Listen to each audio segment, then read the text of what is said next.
এই তুই আমার চিনতিস না, আমি তো তোর মা। আসসালামু আলাইকুম প্রিয় দর্শক এবং শ্রোতা। আল্লাহ সর্ব অবস্থায় আমাদের সবার মঙ্গল করুন, সেই দোয়া এবং প্রার্থনা জানিয়ে শুরু করছি। আমি যখন ভিডিওটি ধারণ করছি তখন 20শে ডিসেম্বর শনিবার। এইমাত্র হাদির, আমাদের শহীদ শরীফ ওসমান হাদির নামাজে জানাজা শেষ হয়েছে। কিছুক্ষণের মধ্যেই হয়তো তাকে সমাধিস্থ করা হবে আমাদের জাতীয় কবি কাজী নজরুল ইসলামের কবরের পাশে। এরকম একটা মোমেন্টে আমি এই ভিডিওটা ধারণ করছি এবং আমার কথা বা গলা অনেকখানি কেঁপে যাবে। এবং টু বি অনেস্ট, এটা শুধু আমার অবস্থা নয়, বাংলাদেশের অসংখ্য মানুষের অবস্থা। যাই হোক, হাদির জন্য কিছু বলার নেই, শুধু একটা কথাই বলার আছে। হাদি যেটা চেয়েছিলেন, বাংলাদেশের মানুষকে বাংলাদেশের সংস্কৃতি, বাংলাদেশিজম এবং ইনসাফের রাজনীতি প্রতিষ্ঠা করার, সেই মহান দায়িত্বটা তার মৃত্যুর মধ্য দিয়ে বাংলাদেশের আপামর জনসাধারণকে তিনি দিয়ে গেছেন। আমরা যেন আমাদের কাজে, কর্মে, চিন্তায় সবসময় সে বিষয়টাকে ধারণ করতে পারি, সেই দোয়া, সেই প্রার্থনা জানিয়ে আমরা আমাদের আজকের অনুষ্ঠানটা শুরু করছি। যিনি অতিথি ছিলেন তার নাম হচ্ছে মৌসুমী। পর্ব নাম্বার 848, প্রচার হয়েছিল 10/12/2025। সম্ভাব্য সফলতার সংখ্যা হচ্ছে 474। এইরকম একটি সময়ে এই আপডেটটি করবার কথা না, তার পেছনের একটি কারণ আছে। আমাদেরকে কোনো এক পক্ষ, সম্ভবত বেসিক ভিডিওর মৌসুমী, আমাদেরকে বিশেষ অনুরোধ জানিয়েছেন যেন ভিডিওটি আমরা আজকে দুপুরের দিকে ধারণ করি, কারণ তার খুব ছোট্ট একটা বাচ্চা আছে। এই ছোট্ট বাচ্চাকে নিয়ে সে বেশিক্ষণ স্টে করতে পারবে না। বাচ্চাটার বোধহয় শারীরিক কোনো সমস্যা থাকলেও থাকতে পারে। তো আমরা এরকম একটা সময় নির্ধারণ করেছি এবং আপনারা জানেন যে আমাদের আপন ঠিকানার এই কাজটি আমরা একটা পবিত্র দায়িত্ব মনে করি। আমরা মনে করি যে আল্লাহ বিশেষভাবে হয়তো আমাদেরকে দায়িত্বটা দিয়েছেন, আমাদের প্রতি তিনি অনুগ্রহ করেছেন বলেই আমরা করতে পারছি। তো সেই জায়গা থেকে আমাদের পরিস্থিতি যতটাই জটিল হোক না কেন, এবং আমার ব্যক্তিগত জীবনেরও অনেক সমস্যা আমি যদি বলি, কারণ প্রত্যেকটা মানুষই তো সমস্যা নিয়ে আছে। আমি আমার ব্যক্তি জীবনে অনেক সমস্যায় পড়েছি, যে সমস্যাগুলো হয়তো কখনো কখনো আমি পাবলিকলি পরিচিত কিছুটা, আল্লাহ যতটুকু পরিচিতি দিয়েছেন সে কারণে হয়তো আপনারাও জেনেছেন। আমার জীবনে যত জটিল পরিস্থিতি আসুক না কেন, ধরেন বিকেলবেলা আপডেট আছে, দুপুরবেলা এরকম একটা দুর্ঘটনা ঘটে গেছে আমার জীবনে, যেটা আসলে কোনোভাবেই কনসিডারেবল না। আমি এরকম কাজ করতে পারবো না, এখন কি ক্যামেরার সামনে বসতে পারবো না। আমি আল্লাহর কসম করে বলতেছি, আমি ওরকম দুর্ঘটনা ঘটার পরেও সময় আমি ক্যামেরার সামনে বসেছি। হয়তো আমার দর্শকরা বোঝেনি, আমার খুব ক্লোজ কিছু টিম মেম্বাররা হয়তো বুঝেছে যে স্যার আসলে, বা স্যার বলছে আসলে আমাদের অফিসিয়ালি স্যার কালচার আছে, বা আমাদের ভাই ব্রাদার বা আমার টিম মেম্বার যারা আছে দেশ এবং দেশের বাইরে, তারা হয়তো বুঝতে পেরেছে যে আমি কোন সিচুয়েশন থেকে এসে আমি ক্যামেরার সামনে বসেছি। তো পরিস্থিতি যেটাই হোক না কেন, আমরা আমাদের এই মহান দায়িত্ব থেকে আমরা দায়িত্ব পালন করে যাব। এবং এটাও এক ধরনের, মনে করি আমরা যে এটাও এক ধরনের কমিটমেন্ট, এটাও এক ধরনের ইনসাফ। ঠিক আছে, কাজটা যদি ভালো হয় সেই কাজটা আমাদেরকে চালা যেতে হবে। হাদির একটা বক্তব্য আছে খুব ইন্টারেস্টিং, খুব ছোট ছোট সৌন্দর্য আছে। আপনারা খেয়াল করেছেন কিনা দেখবেন যে ও খুব বাগ্নি ছিল, যেটাকে বলা হয়, খুব তুখর বক্তব্য দিচ্ছিল। এবং ওই বক্তব্যের সময় আজান দিয়েছে। ওই বক্তব্যের মধ্যে স্পিরিভাবে সে বলতেছে, কেউ একজন আজানের উত্তর দিয়েন। This is call leader. এই যে ছোট ছোট বিষয়গুলা, আমরা এখানে বক্তব্য দিচ্ছি, কেউ একজন আজানের উত্তর দেন, আমি তো হয়তো উত্তর দিতে পারবো না, কিন্তু আমাদের ভিতর থেকে যে কোনো একজনের আজানের উত্তর দেন। এই ছোট ছোট বিষয়গুলো আপনারা খেয়াল করেছেন কিনা, একটা মানুষের ইমানি ভিত্তি কতটা মজবুত, বা কালচারালি সে কতটা স্ট্রং, বা যে সে যেটা বলতেছে সেটা সে কতটা অন্তরে ধারণ করে, এই ছোট ছোট সৌন্দর্যগুলো সেটাকে এস্টাবলিশ করে দেয়। তো তার বিষয়টা কি, আমার বক্তব্য চলতে হবে, আজানের উত্তরটাও দিতে হবে। সো আমাদের জীবনে যে কাজগুলো আছে, যেগুলো দেশের জন্য ভালো, সমাজের জন্য ভালো, সে কাজগুলো যেন সে কাজগুলো থেকে আমরা পিছপা না হই।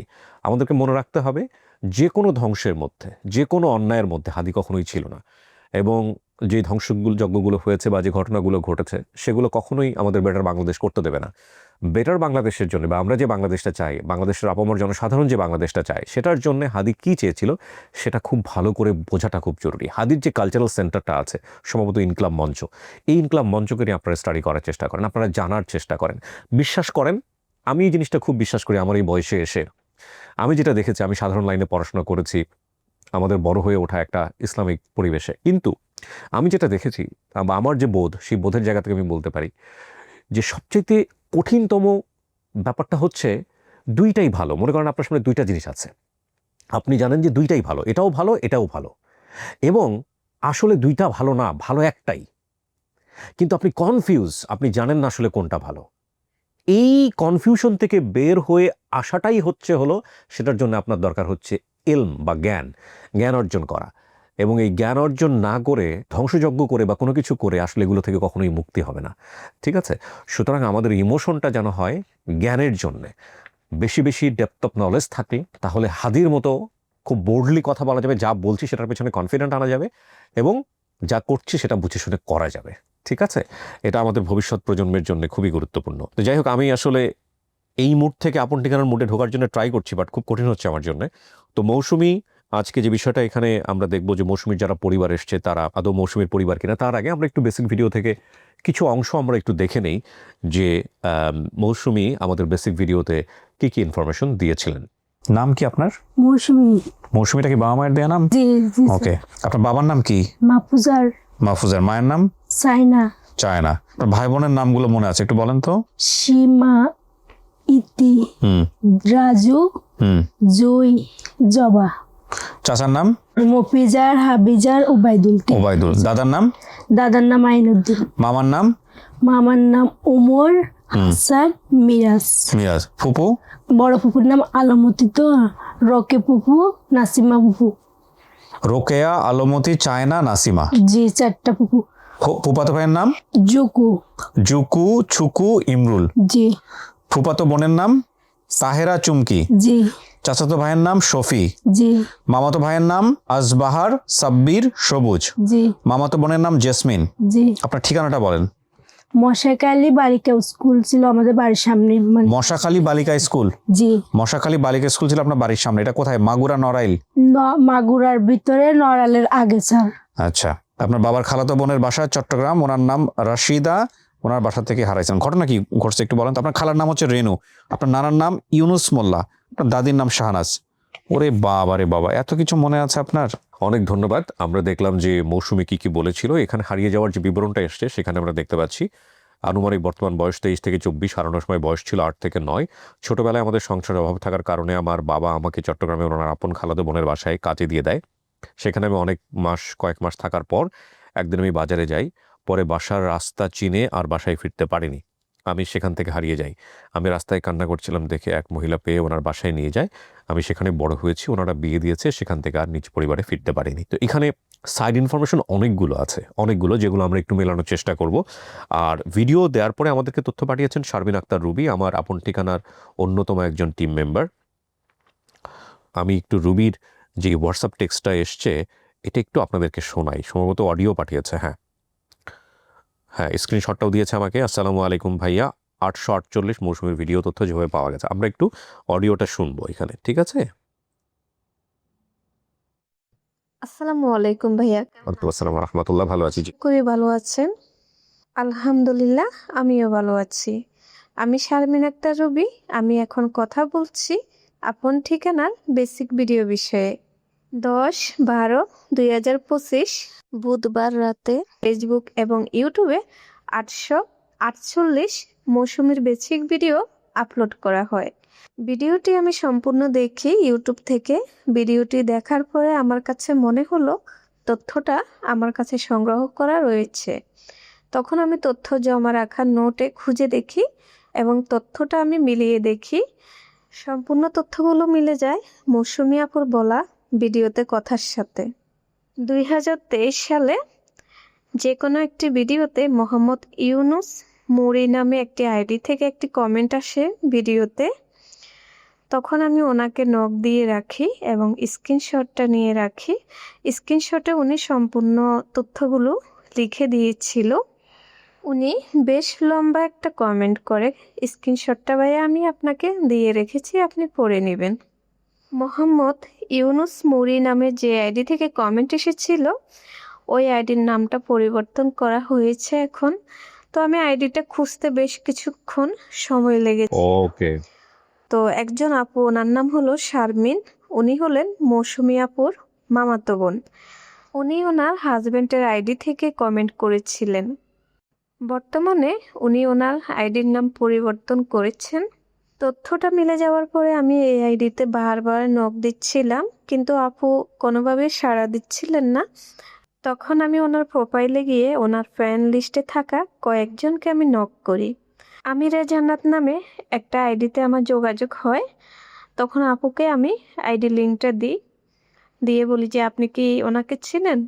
বলে যে হ্যাঁ আমি চিনি, উনি আমার বড় আপু, ওনার নাম হলো শারমিন। তখন আমি ওনাকে বলি যে আপনার আপুর সঙ্গে তো আমি যোগাযোগ করতে চাচ্ছি, উনি ইনবক্সে আসছে না, আপনি একটু ওনাকে বলেন। উনি বলেন যে আমি আপুকে জানাচ্ছি বিষয়টি, আপনার সঙ্গে যোগাযোগ করবে। আমিরা জান্নাত যে আইডিতে আমার যোগাযোগ হয়েছে ওনার নাম হলো পপি, আর আমিরা জান্নাত হলো পপি আপুর অন্য আরেকজন বোন, উনি ওনার আইডি ব্যবহার করেন। আমাদের পেজে যিনি কমেন্ট করেছিলেন শারমিন আর পপি, ওনারা আপন দুই বোন। ওনারা হলেন মৌসুমী আপুর আপন মামাতো বোন। আমি কিছুক্ষণ অপেক্ষা করি, কিন্তু শারমিন আপু আমার সঙ্গে যোগাযোগ করছিলেন না। তখন আমি আবার কল দিয়ে পপি আপুকে বলি যে আপু, আপনি আমাকে আপনার মোবাইল নাম্বার এবং মৌসুমী আপুর মায়ের নাম্বার আর আপনার পরিবারের কয়েকটি নাম্বার দিয়ে রাখুন। তখন উনি ইনবক্সে আমাকে ওনার মোবাইল নাম্বার এবং মৌসুমী আপুর বড় মামা ওমর ফারুকের মোবাইল নাম্বার আর ছোট মামা হাসান সাহেবের মোবাইল নাম্বারটা দিয়েছিল এবং মৌসুমী আপুর মায়ের নাম্বারটাও দিয়েছিল।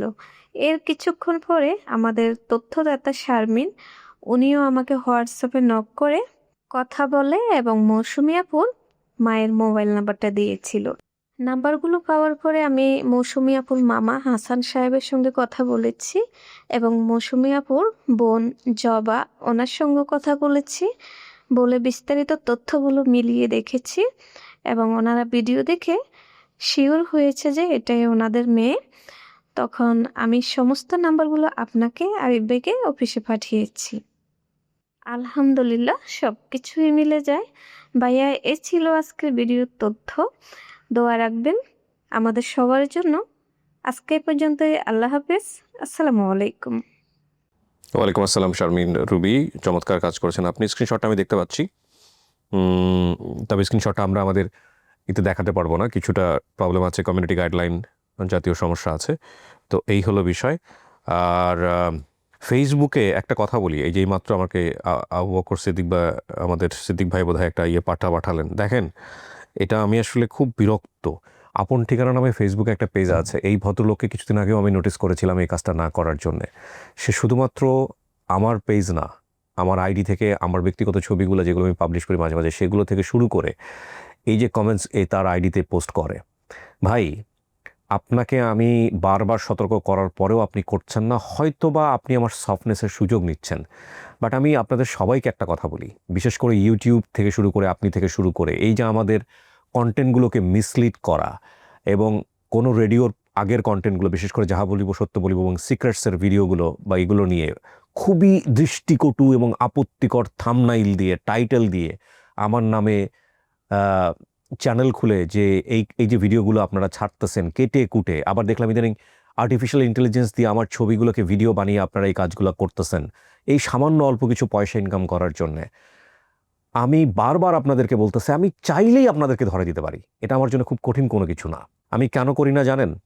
আমি করি না একটাই মাত্র কারণে, কারণ আপনি যখন অ্যারেস্ট হবেন বা আপনাকে যখন কোর্টের বারান্দায় দৌড়াদৌড়ি করতে হবে বা আপনাকে যখন একটা সাইবার ক্রাইম মামলা নিয়ে বছরের পর বছর দৌড়াতে হবে, যখন জীবনটা নাজেহাল হয়ে যাবে, আপনার পরিবার থেকে শুরু করে সবাই এই দেখা যাবে যে আমাকে নিয়ে হয়তো বিরূপ মন্তব্য করবে আশেপাশের লোকজন, কারণ আপনি তো ভিকটিম হবেন তখন। এখন তো মানুষজন বুঝতেছে না যে আমার কত বড় ক্ষতি হচ্ছে, তখন তো আপনার যে কতটা ক্ষতি হচ্ছে সেটা তো মানুষ চোখে দেখতে পাবে। সো এই কারণে আমি মায়াদয়ে পড়ে এই কাজগুলো করি না, যদিও যথেষ্ট ক্ষতি হয়। কিছুদিন আগে আমি দেখলাম যে এইরকম একটা ভিডিওতে সম্ভবত দেশের বাইরের কোনো একটা ভদ্রমহিলার বাচ্চাসহ মা এবং ছেলেকে মিলিয়ে থাম্বনেইল করে সেখানে পচা পচা কথা লেখা হয়েছে। আমার জীবন দশায় আমি কোনোদিন এই ধরনের কাজ করি নাই। ভিডিওর ভেতরে থাকে একটা, ভিডিওর বাইরে একটা, এবং এই ম্যাক্সিমাম কন্টেন্টগুলো রেডিওর। কোনো কন্টেন্টগুলো যেগুলা আলটিমেটলি রেডিওরও না, সেগুলা নিজেরা বানিয়েছে, শুধুমাত্র আমার নাম দিয়ে চলে। এবং যারাই কাজগুলো করেন বা যে কয়জন করেন তাদেরকে ধরা, তারা আইডেন্টিফাইড অলরেডি আমার কাছে, কারা এই কাজগুলো করেন। তাদেরকে ফোনে বহুবার সতর্ক করা হয়েছে, বিভিন্ন জায়গা থেকে সতর্ক করা হয়েছে, কিন্তু তারা সতর্কবার্তাগুলো শুনছেন না। এবং অনেকে আমাকে বলেন ধরিয়ে দেওয়ার জন্য, করে দেওয়ার জন্যে। ভাই, আমি একটা জিনিস আপনাকে বলি, এই যে বারবার আমি বলছি না, বছরের পর বছর ধরে বলে আসতেছি না এই কাজগুলো না করার জন্যে, এই কাজগুলো না করার জন্যে, একটা সময় গিয়ে আমি হয়তো বাধ্য হব। আমি সত্যিই চাই না যে, আর আমি যদি করেই ফেলি কখনো যে আপনার বিরুদ্ধে একটা আইনানুগ ব্যবস্থা আমি নিয়ে ফেললাম, আমি আল্লাহর কসম করে বলতেছি, দুনিয়া এফোর হয়ে গেল, আমি কিন্তু এটাই পেরি দুনিয়ায় এফোর ওফোর হয়ে গেলেও কিন্তু আমি আপনার বিরুদ্ধে আর কোনো সহানুভূতি দেখাবো না। আপনার জন্য আইনে যা হবার সেটাই হবে। কারণ আমি বহুবার সতর্ক করেছি। এই ভদ্রমহিলার ছবি ব্যবহার করা হয়েছে, ভদ্রমহিলা আমাকে নিয়ে যাচ্ছে, তো একটা স্ট্যাটাস দিয়েছেন ফেসবুকে, সেই স্ট্যাটাস পড়েছে আমারই ফ্রেন্ড লিস্টের একজন, পড়ে তারা আমাকে সেটা ট্যাগ করেছে। সেই ভদ্রমহিলাকে আমি পরবর্তী ইনস্টাগ্রামে কথাবার্তা বললাম, তাকে বোঝাতেই পারি না যে এগুলো আমার কন্টেন্ট না, তাকে বোঝাতেই পারি না যে জিনিসগুলো আমি তৈরি করিনি, কারণ তিনি এত বেশি শক্ত হয়েছেন। তো এই যে কাজগুলো করছেন, আপনারা তো বাংলাদেশেই থাকেন, বিনয়ের সাথে বলতেছি আপনারা বাংলাদেশেই থাকেন, আপনারা বাংলাদেশ থেকে পালিয়েও যেতে পারবেন না। ইদানিং তো অনেকে অপরাধ করে পালিয়ে যায়, সেটা আপনারা করবেন না, কারণ আমি জানি আপনারা যারা বেশিরভাগই নিরীহ গোছের, আপনারা না বুঝে হয়তো অনেকে করেন। আমার এই ভিডিওগুলো দেখবেন, আমি বারবার সতর্ক করছি, আপনারা শুনছেন না। কিন্তু আমি বলতেছি যখন আমি ধরবো বা যখন এটা করে ফেলবো, দু একজন যখন অলরেডি চলে আসবে, কারণ আমি ধরার পরে তো আলটিমেটলি ডেফিনেটলি সেটা নিয়ে নিউজ হবে যে কী কারণে হয়েছে। যখন আপনার নামটা এখানে আসবে, সব কিছু যখন হাইলাইটেড হবে, আপনার 14 গোষ্ঠী যখন সব বের হয়ে যাবে, তখন কি ভয়ঙ্কর একটা পরিস্থিতি হবে। এই $200-500 ইনকাম করতে গিয়ে আপনি একজন মানুষকে কন্টিনিউয়াসলি ডিফেমেশন করছেন, কি ভয়ঙ্কর একটা পরিস্থিতি হবে সারা জীবনের জন্য, আপনি একবার চিন্তা করে দেখেছেন? সো প্লিজ স্টপ দিস, থামেন। এই আপন ঠিকানার ফেসবুক পেজ থেকে শুরু করে ইউটিউবে যারা যারা আমার নামে ফেক চ্যানেল করেছেন, তাদের প্রত্যেককে বলতেছি থামেন, প্লিজ থামেন। বারবার বলতেছি, কিছুদিন পরপরই বলি থামানোর কথা, থামতেছেন না আপনারা, থামেন। না থামলে আপনি বিপদে পড়বেন, আপনার পুরো পরিবার বিপদে পড়বে, এবং এই বিপদে পড়ে গেলে আমি কিন্তু তখন আর কোনো ধরনের ব্যাক স্টেপ নিব না। আপনার জন্য আইনে যা হওয়ার সেটাই হবে। এটা মারাত্মক রকমের অপরাধ। এটা একজন মানুষকে কন্টিনিউয়াসলি ডিফেম করা। প্রথমত অন্যের কন্টেন্ট চুরি করেছেন, এটা তো একদম চোর, একদম এস্টাবলিশড এটা। আর দ্বিতীয় কথা হচ্ছে যে তাকে আপনি ডিফেমেশন করছেন পাবলিক প্ল্যাটফর্মে, তাকে আপনি ভিন্নভাবে উপস্থাপন করে কন্টিনিউয়াসলি তাকে আপনি অপমান করছেন। যেসব থাম্বনেইল আপনারা দেন, যেসব টাইটেল আপনারা দেন, এগুলা পড়লে আমার বমি আসে রীতিমতো। এগুলো জীবনে কোনো দিন আমি করি নাই আমার কোনো কন্টেন্টের মধ্যে। হ্যাঁ, আমার সিক্রেটস বা যাহা বলিব সত্য বলিবতে যেগুলো হতো, যে মানুষজন এখানে এসে কনফেস করতো যে আমি অপরাধ করেছি, কেন করেছি, এবং অপরাধ করার ফলে আমার জীবনটা কী হয়েছে। অনেকেই যেটা করেন, কি অপরাধ করেছে ওটা নিয়ে টাইটেল দিয়ে দেয়, ওই ধরনের অপরাধও হয়তো বা কখনো আসেনি রেডিওতে। আর এই কন্টেন্টগুলো অনেক সময় কপিরাইট দিতে পারে না রেডিওর, কারণ ওই সময় ইউটিউব ছিল না। ওরা যেটা করতো, এই কন্টেন্টগুলো ওরা কেটে কেটে অডিও ওই সময়টাতে নিজেরা নিয়ে রেখে একই জিনিস কিছুদিন পরপর নতুন নতুন করে ওরা চ্যানেলে আপলোড করে, এবং অনেক সময় যেটা দেখা যায় যে এগুলো আমার কন্টেন্টও না, আমার নামে চালিয়ে দিচ্ছে। এবং বাংলাদেশের সাধারণ মানুষ যারা, এরা এতটা বুঝেও না, এরা দেখে যে আমার ছবি ওটা বোধহয় আমার কন্টেন্ট, এটা আমার ছবি, এটা বোধহয় আমার চ্যানেল। এদেরকেও সচেতন করতে গেলে আমার এগুলো নিয়ে দেখেন আপন ঠিকানার মধ্যে এতক্ষণ ধরে কথা বলতে হচ্ছে। সো আমি বারবার আপনাদেরকে রিকোয়েস্ট করতেছি, প্লিজ স্টপ। কারণ আমি হয়তো কোনো এক সময় বাধ্য হব, কারণ আপনারা তো ওই যে গাছটাই কেটে ফেলার চিন্তা ভাবনা করতেছেন, কারণ এগুলো তো মানুষজন মনে করতেছে আমার। সো আমি বাধ্য হবো এক সময়, এবং আমি চাইলেই এটা পারি, মুহূর্তের মধ্যেই পারি। আমি এই কথা বারবার বলে এসেছি, কিন্তু আমি আপনাদেরকে, আমার দ্বারা সরাসরিভাবে কেউ ক্ষতিগ্রস্ত হোক আমি চাই না। সো আমার বিনীতভাবে রিকোয়েস্ট হচ্ছে আপনারা থামেন। এরপরেও যখন আমি বাধ্য হয়ে যাব, তখন কিন্তু আপনার জন্য আমার কোনো দয়া মায়া কোনো কিছু কাজ করবে না।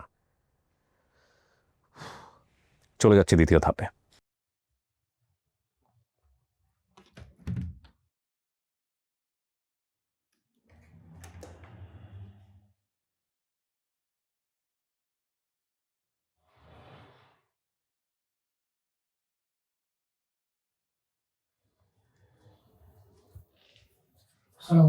আসসালাম। মৌসুমী কেমন আছেন? এই কেমন আছেন আপনি? জি কে আসছে আপনার সঙ্গে? আপনার নাম কামরুন্নেসা। কি হন আপনি ওনার? আর আপু বলে ডাকে আর কি। পরিচয় কতদিনের? এই 3 বছর আগে। আচ্ছা, আপনি থাকেন কোথায়? জি ঢাকা। ঢাকা কেনে আপুর বাসায়। ও, আপনার তো বোধহয় এখন গার্মেন্টসে কাজ করেন না? কোথায় কাজ করেন আপনি? না আপুর এখানে আছি বর্তমানে, আমি গার্মেন্টস থাকি না।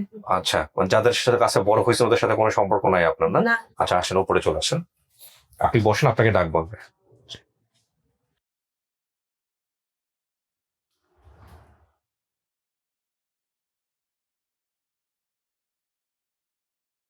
বসেন এখানে। আপনার পরিবার তো আসছে, যারা দাবি জি। করছে, ওরা আসলে ওদের সাথে 5-10 মিনিট কথা বলে আমি ভিতরে চলে আসবো, ঠিক আছে?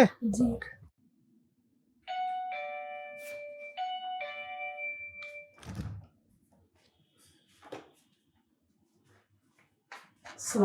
ওয়ালাইকুম আসসালাম, বসেন। ভালো আছেন? জি, আলহামদুলিল্লাহ। ওয়ালাইকুম আসসালাম, বসেন। আপনার নাম কি? ওর নাম মাহফুজার বকুল। মাহফুজার। হ্যাঁ। আপনি কি হন মৌসুমীর?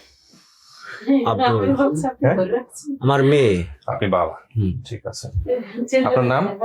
মুসাম্মদ সাইনা খানম। চায়না খানম। আপনি মা হন? আমি মা হই। মা হন, ঠিক আছে। আপনার নাম? আসসালামু আলাইকুম, আমি শফিজুর, মৌসুমের চাচতো ভাই শফিজুর। শফিজুর। আপনার নাম? আসসালামু আলাইকুম। আসসালাম। শারমিন আক্তার। শারমিন আক্তার বলতে আপনি কি হন? আমি মামাতো বোন। মামাতো বোন।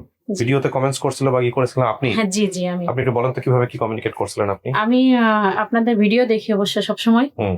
তো প্রায় 1-1.5 বছর আগে হবে। জি। তখন আর কি আপনাদের একটা ভিডিও আমি কমেন্ট করি, হুম। যোগাযোগ নাম্বার সহ হুম। আমি কমেন্ট করি।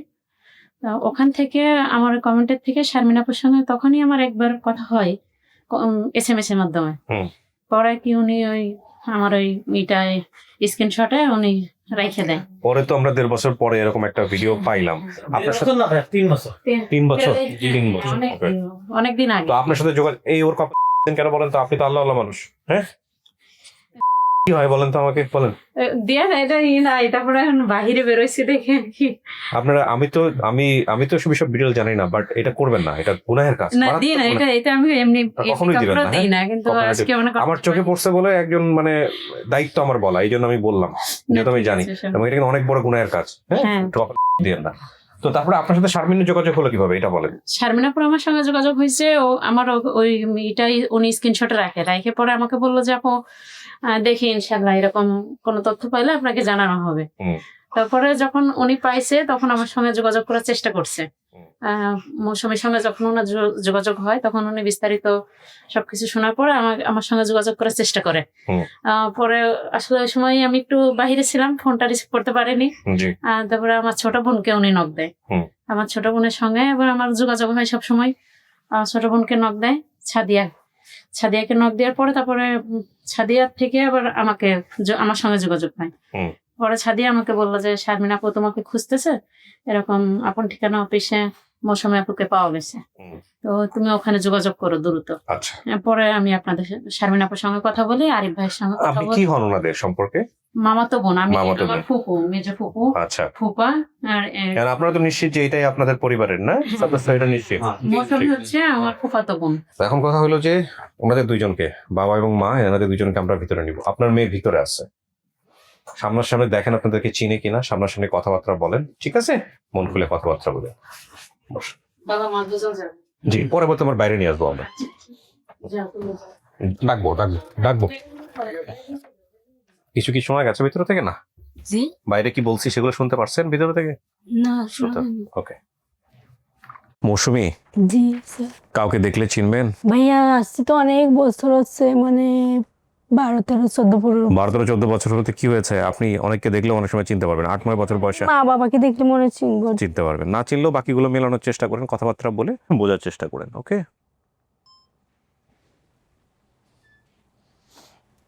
দেখেন আপনার জন্য কারা আসতেছে। ওই যে জানো দেখেছি।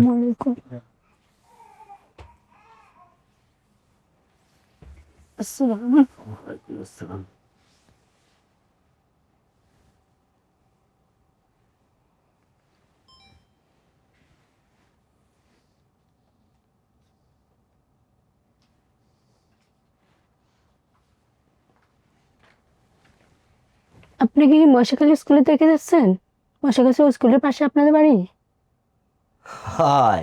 এই তুই আমার চিনতেছিস না? আমি তো তোর মা। তুই মৌসুমী না? ওই যে তোর বাপ, চিনতেছিস না?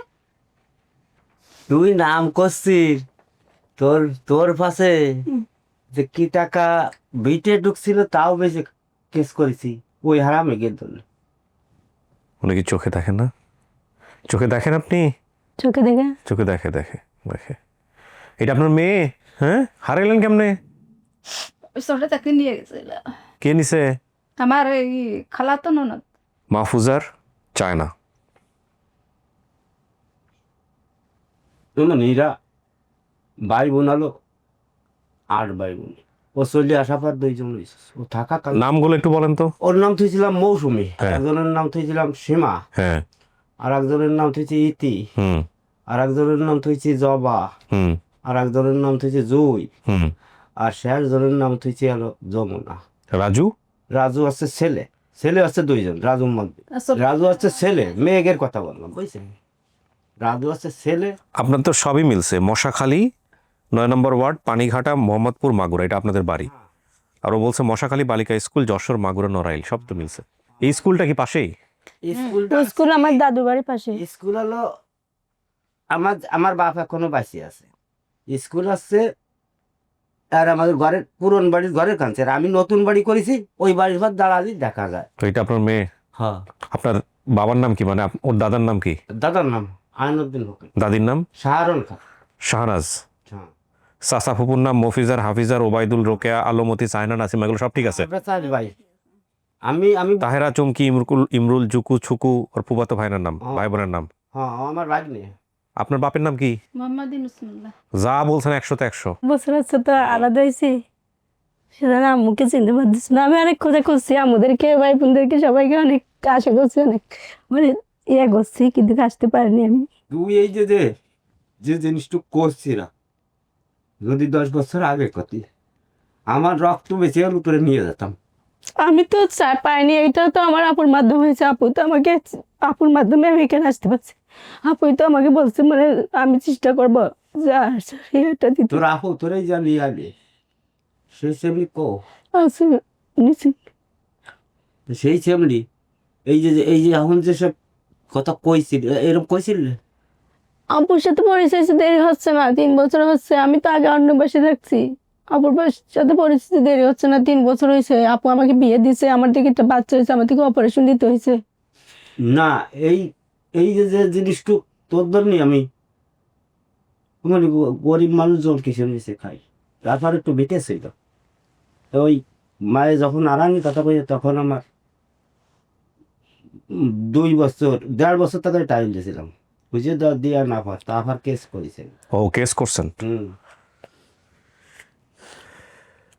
কেসের কি অবস্থা? কেসে এখন এরে যে নেছে না, তাদের আমি ধরতে পারতেছি না। ধরতে পারছে আমার খালু মামু বলে। না, আমার পুকুর দোষ নাই, আমার পুকু তো আমাকে বেঁচে নাই। আমার পুকু কেন বেচবে? আমার পুকু তো আমাকে অনেক ভালোবাসতো। আমার পুকু তো আমাকে বেঁচে নাই। আমার পুকু তো আমি হারিয়ে গেছি যেন আমি পুকুর এখান থেকে। আমি তো পুকুর তো কোনো দোষ ছিল না কেন? আপনার ছেলেটাকে কোথায় দিছেন? আমার ছেলেটাকে যারা নিছে তারা আমার সাথে যোগাযোগ রাখে নাই। এর জীবনের সবচেয়ে বড় লসটা কি হচ্ছে জানেন? ও হারায় তো নিজের জীবনটা গেছে, শৈশবটা গেছে, বিয়ে শাদী হয়েছিল, বাচ্চাটাকে রাখতে পারে নাই। ওর বাচ্চাটাকে অন্য একটা মানুষের কাছে দিয়ে দিতে হয়েছে, কারণ ওর তো কোনো সাপোর্ট নাই। এখন আপনার বাচ্চাটাকে নেওয়া যাবে না ওদের কাছ থেকে? না, ওরা তো আমার সাথে যোগাযোগ রাখে নিছে ভাইয়া। কোথায় আছে ওরা? ওরা একবার শুনছিলাম, আপু আমাকে বলছে, আমি তো যখন অনেক অসুস্থ ছিলাম, আমার থেকে তো রক্তও দিতে হয়েছিল। আমি তো অপারেশন। ছেলে না মেয়ে? ছেলে। আরে আর আমি যা কই, তোর আপু জানে না তোর ছেলের কথা কারে দেশ। আপু জানলেও এখন তখন আমাকে যখন অপারেশন দিচ্ছে, আপু বাচ্চার দিকে টানে নাই, আপু আমার দিকে টানছে, বলছে আমি তোকে বাঁচাবো, মানে এরকম আমার রক্ত দিতে হয়েছে, আমার রক্ত দেওয়ার জন্য, মানে আমাকে সিলাইন দিয়ে শুয়ে রাখছিল অনেক। তখন ভাই আর আপু আমাকে নিয়ে ব্যস্ত ছিল বাচ্চাটাকে দেখার। বাচ্চাও অসুস্থ ছিল, রিমোনিয়া, মানে ওর দিকে ঠান্ডার সমস্যা, ওকেও মানে অক্সিজেন দিতে হয়েছিল। তখন আমার আপু আমাকে নিয়ে, আর আমার ভাই আর আপু আমাকে নিয়ে এতই ব্যস্ত হয়েছিল যে রক্তর ব্যবস্থা করতেছিল। ভাইয়া বলছে, ভাইয়ার রক্তর গ্রুপের সাথে আমার রক্ত গ্রুপ মিলেছে। তা ভাইয়া বলছে ঠিক আছে, মেয়েটাকে আমি বাঁচাবো, এরকম বলে ভাইয়া আমার জন্য রক্ত দিতে চাইছে, রক্ত রেডিও করছে। সে মুহূর্তে আবার বাচ্চাও অসুস্থ হয়ে গেছে। এখন এই জন্য আমি বাচ্চাকে দেখার জন্য মানুষ একটা লাগবে না? এখন ভাই আর আপু আমাকে নিয়ে ব্যস্ত, মানে যেমন হবে হোক আমাকে বাঁচানোর জন্য ওরা ব্যস্ত হয়ে গেছে। এখন বাচ্চাকে দেখার জন্য একটা মানুষ লাগবে না? তখন ওই মুহূর্তে মানুষগুলো আসে গেছে। ওরা ওদের তো একটা বাচ্চার জন্য তদন্ত দিচ্ছে, ওরা বাচ্চা পাচ্ছে না। সে বন্ধু ওরা এসে বলতেছে হ্যাঁ বাচ্চাটা দেখার দায়িত্ব, মানে বাচ্চাটাকে অক্সিজেনের থেকে বাঁচাই, মানে ওরা নিয়ে গেছে। ওরা প্রথম শুনছিলাম আমি ঢাকার মানুষ, এখন আগে আপু বলতেছে ওরা তো ঢাকা না, তুমি তো ভুল বলছো, ওরা তো চিটাগাঙ্গে, ওরা তো চট্টগ্রামের। আর ওরা তো তখন মানে হঠাৎ দেখা, হঠাৎ পরিচিত, ওদের সাথে তো আমি যোগাযোগ রাখিনি। তোমাকে নিয়ে এতই ব্যস্ত ছিলাম, আমি ওদের সাথে পরিচিত রাখিনি, এটা বলতে চাচ্ছে। একদিন পরে যে মায়েরে পাইছেন, এটা বিশ্বাস হইতেছে? কোত্থেকে বাইর হইলো? কেমন লাগছে চাচা? ভাইয়া তো আপনার অনেক দয়া, আর আপনাকে অনেক ইয়ে করুক, আপনার মাধ্যমে মানে পরিচিত হয়েছে। দোয়ার সবসময় তো নিজে কেউ দ্বারাই যদি মেয়েটার মুখ আমি শহীদের মূর্তি পারতাম, মনের একটা শান্তি পেত। আল্লাহর একটা বসিলা আপনাকে মিলিয়ে দিছে। যাক, আপনারা ভালো থাকেন, আপনাকে আল্লাহ পাক বাঁচায় রাখুক, এই দোয়াই করি। মানতেছেন আপনি? বাপ মা হিসেবে মানতেছেন এনাদেরকে? জি, মানবো না কেন? তোর ফুফো, তোর ওই মামা, ওই চাস্তো ভাই আছে সাথে, যখন ওই ভিডিও দেখতে পারিছি সেদিনকে তো না আমাদের একটা ভিডিও আছে বুঝছি, কারণ এই এই সব দেখে না মানুষ। ভিডিও যখন আশেপাশে মানুষ কইছে তখন চাচি খুশি হইছেন মেয়েরে পাইয়া? কাঁদতেছেন কেন? আরে মার কোল খালি গেছে, এতগুলা বাচ্চা আপনার, আর তো কেউ হারায় নাই, তো একটার জন্য এত কষ্ট কেন? না আর কি আমি প্রথমে না, ওই যে আমি তো সবার বড় ছিল। ওর কথা তো ও আপনি সবার বড়। আমার বাবা আমাকে অনেক আদর করতো, আমার বাবা আমাকে সবসময় বাজারে নিয়ে যেত, ইয়ে করতো। আমার বাবাই তো আমাকে স্কুলটা চিনাইছিল, সব থেকে বেশি বড় না বাবাই দেখতো আমাকে।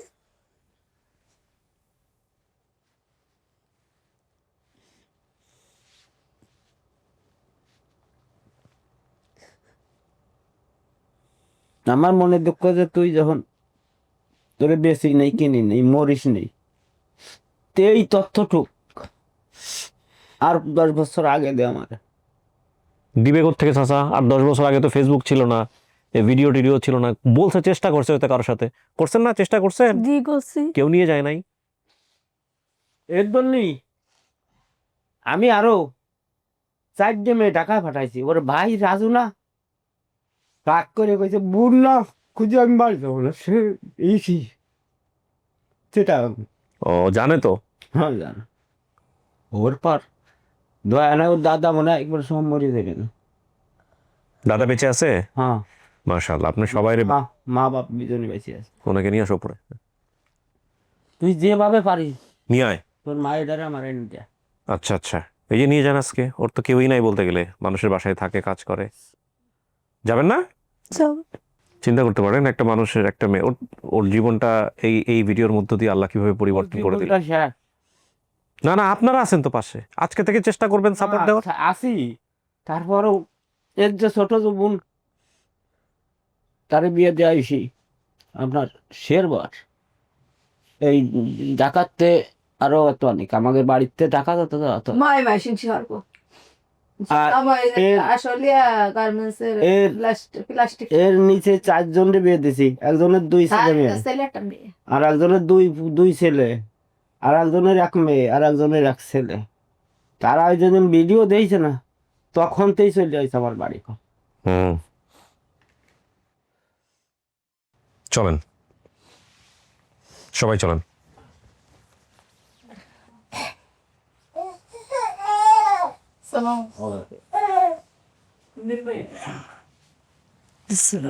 ভাইয়া কেমন আছো? হ্যাঁ ভালো আছো? ভালো আছো? হ্যাঁ। যে মাগুরা যখন বলতে পারিস, তাহলে একবার মাগুরা জেলায় যেতে পারতি না? চিনি না ভাইয়া, আমি পড়তে পারি, আমি পড়তে পারি না, তুমি জানো। ভাই আপনি পরে আসছেন বোধহয় না? আপনার পরিচয়টা একটু বলেন প্লিজ। ও এখন না জানলে তো বলা যায়। ও আপনাদের বাসাতেই ছিল না? মাগুরা ও, কাউন্ট, আচ্ছা। মাগুরা গেলে ওইখান থেকে মশাকালি বললেই তো চিনে দেয় লোক। না, ওকে নেওয়া জন্য মানুষ ছিল না তো, ওকে যে নিয়ে যাবে এরকম কোনো মানুষ ছিল না। আমরা তো আচ্ছা, ও আপন ঠিকানা আসছে কাদের মাধ্যমে? আপনাদের মাধ্যমে? আপনারাই বলছেন ওকে এই ভিডিওতে যোগাযোগ? ওকে, আমি দিছি, আমি রেগুলার দেখি করে কোন ঠিক আলহামদুলিল্লাহ, আপনারা একটা ভালো কাজ করছেন। তো মূল কথা হচ্ছে যে ওর বাপ মা দাদা দাদি সবাই বেঁচে আছে, তো ওকে দ্রুত বাড়িতে পাঠানোর ব্যবস্থা করেন, কারণ ওরা দাদা দাদি সবাই অপেক্ষা করতেছে ওকে দেখার জন্য। হ্যাঁ নিয়ে যাওয়ার জন্য হ্যাঁ, কি তুমি কিছু বলবা? কিছু বলবে? তার সাথে ও আমাদের গ্রামে বাড়িতে ছিল, এখানে খুব মানে কষ্ট ছিল, সেটা আমি দেখতাম আর কি। তারপরে ও আমার কাছে চলে আসছিল, সেটা আমার থেকে পরিচয়। সবকিছু বের করতে পারবেন। আর এই ভদ্র মহিলা 3 বছর আগে আমাদের সাথে যোগাযোগ করে রাখছিল ওনার জন্য। আপনার এখানে ছিল এরকম কিছু? 3 বছর। যাক, ধন্যবাদ আপনাকে। আর ওনা কি হন আপনি? আমি মামাতো বোন। আমি যে এখানে বড় মায়ে, করছি, বুঝছেন, এখানে যোগাযোগ বড় করছি। মায়ে, বড় মামার মেয়ে এখানটা, বড় মামার তো 4টা মেয়ে। ওই তো আমি মেজো, ওর মায়ে আমাকে চিনবা না। রেশমা বলে যেটা, রেশমা বলে যেটা। আচ্ছা, আপনার সরাসরি কাছে আসছেন যশোর থেকে? না না, আমি ঢাকাতে থাকি, গতকাল ক্যামেরা কিনে আসছে, আজকে আমি এখানে নিয়ে আসছি। আমাদের বাড়ি হচ্ছে মাগুরা জেলা। এই সঙ্গীতা আমি আছি পুপো। খোঁজ খবর নেন নাই আপনারা? ওনারা মামলা করছে, সে কেস চলছে, বহুত গল্প আছে, আপনারা পরে শুনেন, আমি শেষ করি। হ্যাঁ, ভালো থাকেন আপনারা। হাই, তোমার জন্য আমরা আজকে তাড়াতাড়ি শেষ করছি, ঠিক আছে? ভালো থাকবেন। জি, সালামু আলাইকুম। আলহামদুলিল্লাহ, প্রিয় দর্শক এবং শ্রোতা, আল্লাহর অশেষ কৃপায় আমরা আরো একটি সফল ভিডিও করতে পারলাম আলহামদুলিল্লাহ। মৌসুমী তার পরিবারের কাছে ফিরে গেল। এটার মধ্য দিয়ে আমাদের আপন ঠিকানায় সফলতার সংখ্যা 474। ইন টোটালি 30 যোগ করলে তাহলে কত হয়? 504। In totally 504। এটা আরও বেশি, কারণ আমাদের এই যে পেন্ডিং ভিডিও রেজাল্ট একটা এসছে, এটা মহিউদ্দিন ভিডিও বানিয়েছে, আমার তেমন একটা পছন্দ হয়নি, যে কারণে এখনো প্রকাশ করিনি। ওটাও প্রকাশ করে দিলে সংখ্যাটা আরও বেড়ে যাবে। সবাই আপনারা ভালো থাকুন। শেষ বেলাতে একটা কথা বলতে চাই, হাদি আমাদের অন্তরে বেঁচে থাকবে। আমাদের কাজকর্মের মধ্য দিয়ে আমরা হাদিকে ধারণ করে হাদিকে সামনের দিকে এগিয়ে নিয়ে যাব, এই প্রত্যাশায় শেষ করছি। আসসালামু আলাইকুম।